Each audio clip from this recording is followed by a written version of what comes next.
I've come to the small town, village of Kenton in Devon. The first thing you notice is the enormous church that this small community has. This is the Church of All Saints. Just a few yards from the church, in the village centre, is the War Memorial. On the side is the list of names of the 14 men who gave their lives in World War I, starting at the top with Walter Lammercroft and down to Albert Bricknell at the bottom.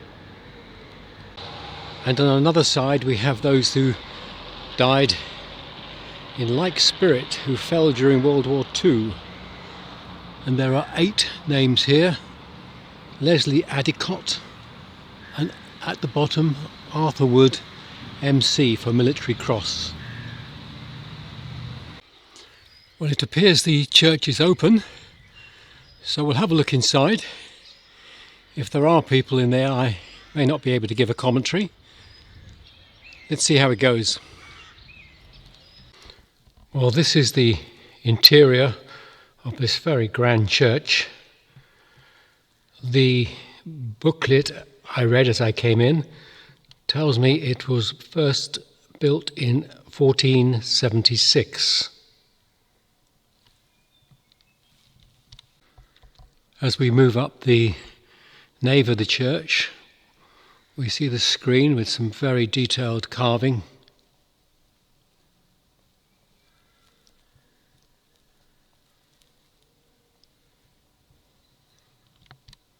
And at the base, the screen has been painted in with these figures.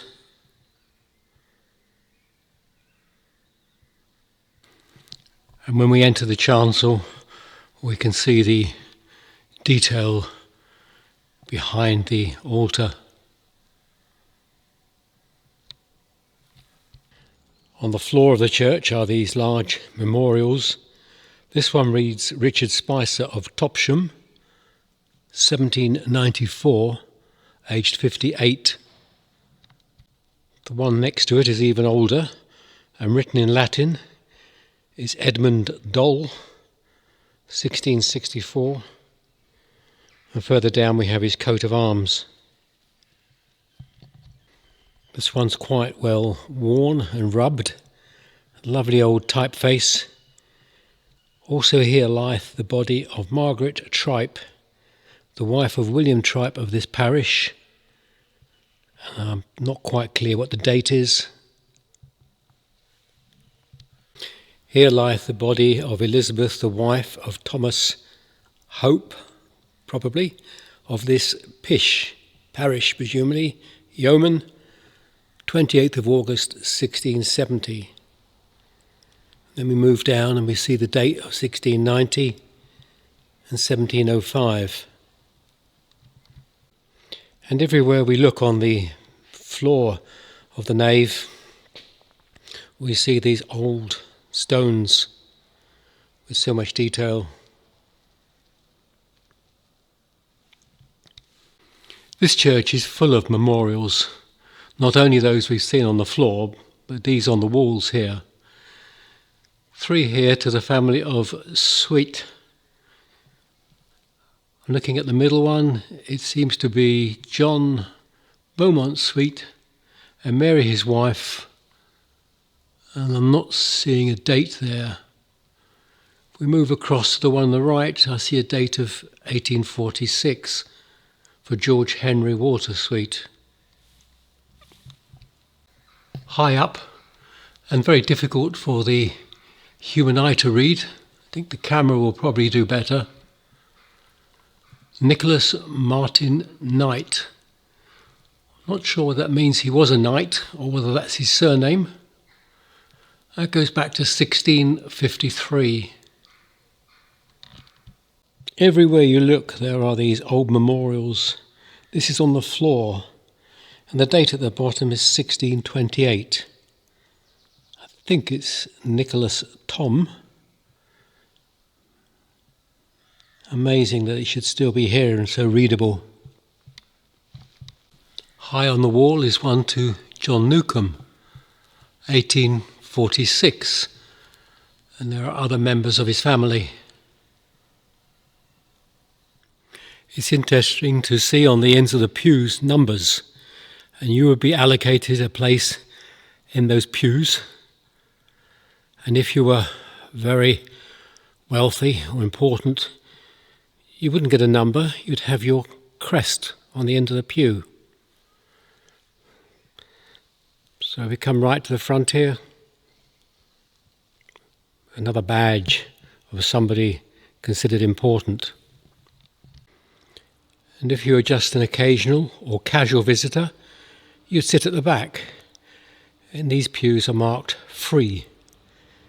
Anyone can sit there. At the back is another list of the men who gave their lives in World War I.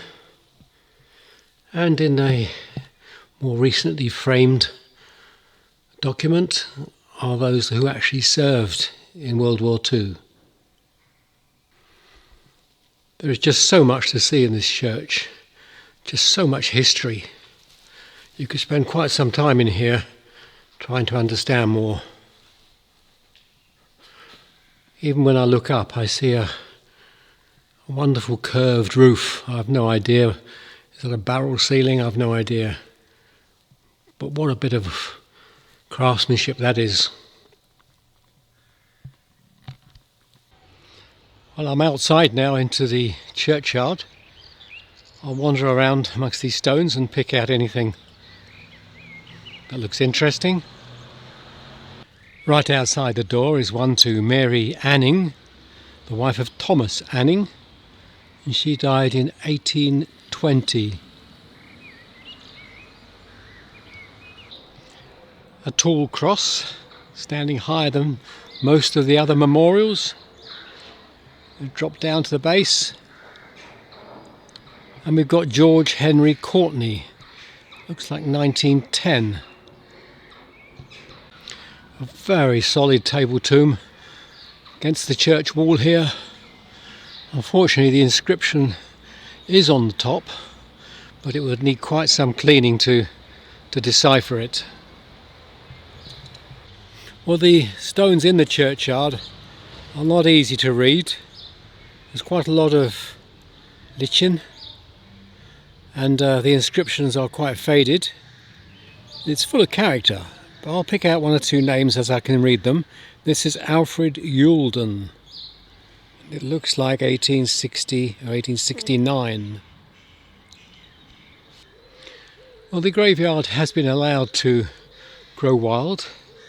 It's a policy with all the churchyards now to allow the wildflowers to come through. They do put paths through, and you can make your way to any stones. Rather nice. I like what they've done here. Up in the top corner is this grand tomb.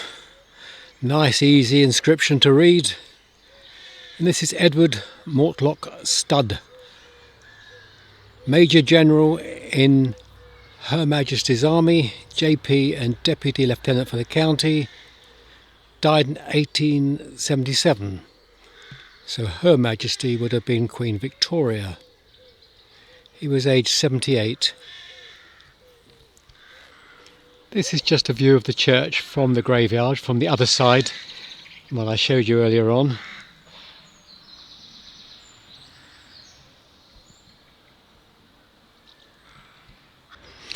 A very large and styled casket, and the surname on there is Purse, P-U-R-S-E. There's one in cast metal, but I can't get an inscription from this side. There doesn't seem to be one. On the reverse, we can see moulded into the iron is that it's a registered design and made in the town of Warminster. You can see here the effect of leaving the wildflowers to come through has. Really picturesque spot. I almost lost this one in the long grass and flowers. This is a war grave. Private LC, I think that's going to be Anning. We've seen that surname already somewhere. 95th Training Reserve, 11th of May 1917. And another one, almost lost. J.R. Clark, able seaman, HMS Defence. I'm not getting the year. He was age 39. Well, I'm going to come to an end at this point. This is a lovely graveyard, lovely churchyard. And the church itself is fascinating with all the very old memorials. I love the way they've let the grasses and wildflowers grow up. A peaceful feeling. The stones aren't easy to read. The stone they've used tends to track the lichen, and that adds to the atmosphere. It looks postcard-like, but it doesn't make reading them very easy. You can't have it always. That's Kenton. I'm glad I found this place. Till the next time.